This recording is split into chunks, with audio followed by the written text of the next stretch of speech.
Hello students and welcome to online tutor. Online tutor में आपका स्वागत है और यदि आप मेरे चैनल में पहली बार आए हैं तो इसे सब्सक्राइब करना ना भूलें। अभी हम करेंगे एक्सरसाइज 6.2 का क्वेश्चन नंबर 3 और क्वेश्चन नंबर 3 में इन्होंने पूछा है कि इन फिगर 6.25 ये है figure 6.25 if P Q is parallel to S T. तो ये पी क्यू जो है इस एस टी के पैरेलल है, मतलब ये लाइन और ये लाइन आपस में पैरेलल है और angle P Q R is equal to 110 degree 110 degree है। तो एंगल पी क्यू आर मतलब ये वाला एंगल 110 डिग्री है and angle R S T is equal to 130 degree. तो आर एस टी मतलब ये वाला एंगल 130 डिग्री है। Find angle Q R S. तो हमें बेसिकली ये जो एंगल है एंगल क्यू आर एस, इसको मैं एंगल 1 बोल देता हूँ, ये एंगल फाइंड करना है, ठीक है। और हिंट में बोला है कि draw a line parallel to S T through point R. तो हम क्या करेंगे, इस पॉइंट आर के थ्रू एक लाइन ड्रॉ करेंगे जो कि पैरेलल टू एस टी के रहेगी। अगर एस टी के पैरेलल रहेगी तो नेचुरली वो पी क्यू के भी पैरेलल होगी, ओके।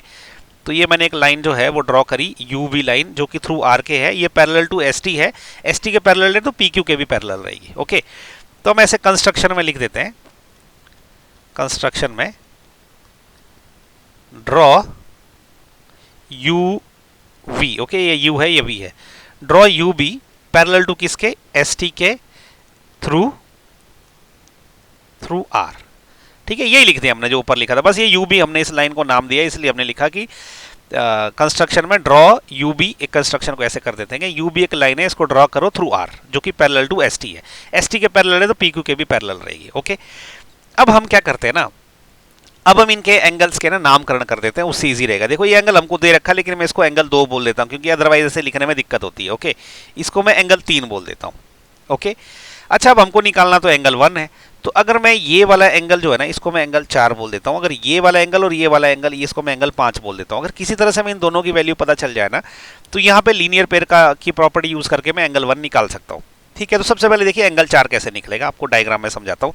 ये लाइन पी क्यू है, ये है लाइन पी क्यू, ओके, और नीचे ये लाइन है यू बी, ठीक है, और ये वाली लाइन है क्यू आर, ठीक है। तो ये थी पी क्यू, ये पॉइंट आर है, ये पॉइंट यू है, ये पॉइंट वी है। यहाँ पे देखिए ये एंगल 3 है, ये एंगल 4 है, ठीक है।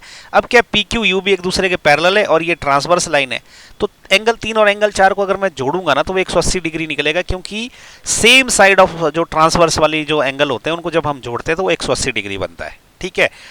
तो अब हम ऐसा लिखेंगे कि angle 3 plus angle 4, angle 3 plus angle 4 जो है ये कितने हो जाएंगे, ये हो जाएंगे 180 डिग्री के। क्यों होंगे, लेकिन ऐसा डायरेक्ट नहीं मैं बोल सकता, मुझे उसका रीजन जो है ना, इसका रीजन डालना बहुत जरूरी है, ओके।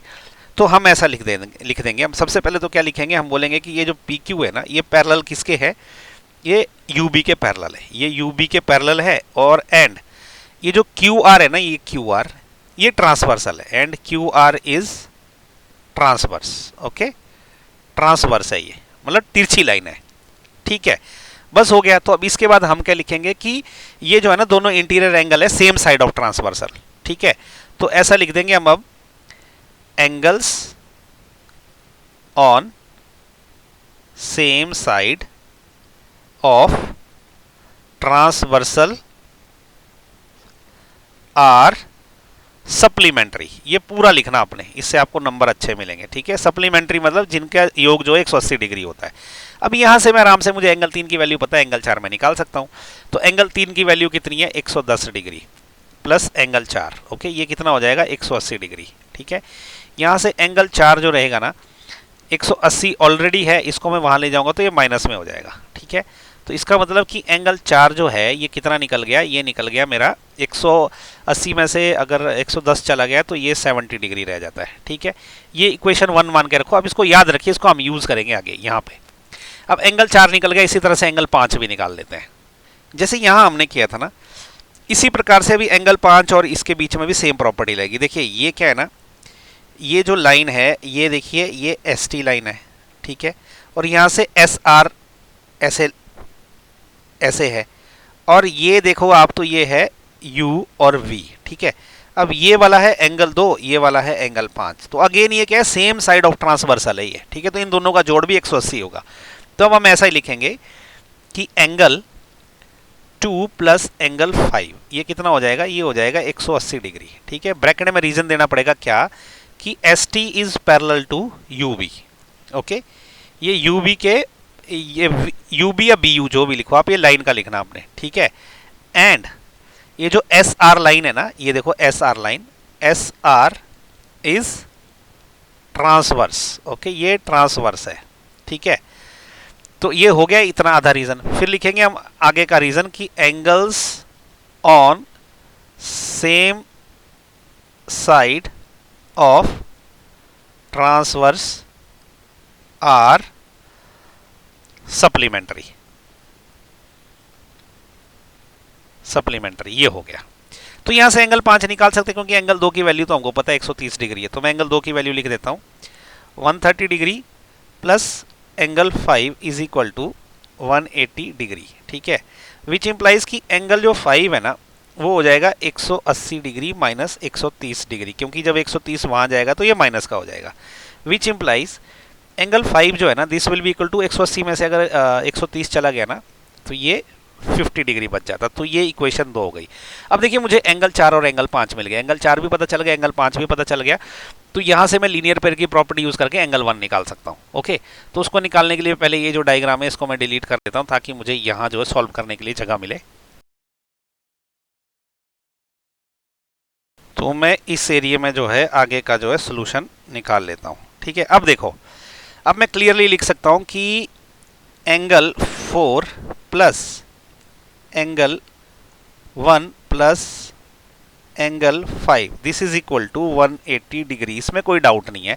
इसको हम लिखेंगे ब्रैकेट में, ये क्या है, ये है लीनियर पेयर, ठीक है। अब एंगल 4 की वैल्यू हमको पता है, हमने यहाँ पे निकाल रखी है, तो ये आ जाएगी 70 डिग्री प्लस एंगल 1 तो हमने निकालना है, प्लस एंगल 5 हमने निकाला है 50 डिग्री, तो ये कितना हो जाएगा, तीनों मिला के 180 डिग्री। अब 70 प्लस 50 कितना होता है, 7 और 5 हो गए 12, 120 डिग्री, ठीक है।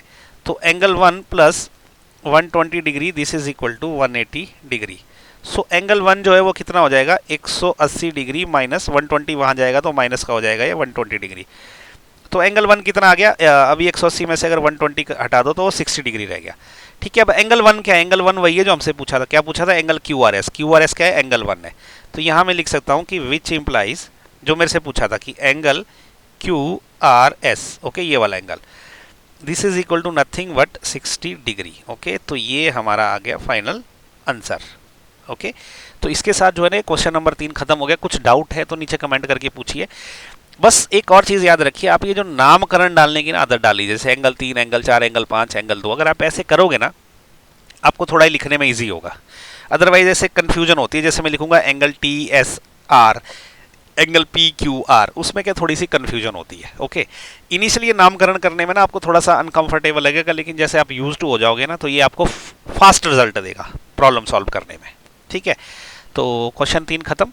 अगर आपको मेरे वीडियो पसंद आए तो इसको लाइक, शेयर और सब्सक्राइब जरूर करें और कमेंट जरूर करें मेरे वीडियो पे। फीडबैक चाहिए मुझे कि वीडियो अच्छे हैं कि बुरे हैं, अगर कुछ गलती है तो उसको भी पॉइंट आउट करिए और कुछ इंप्रूवमेंट के लिए फीडबैक देनी है तो उसको भी पॉइंट आउट करिए, okay. So thank you so much for watching my video, thank you.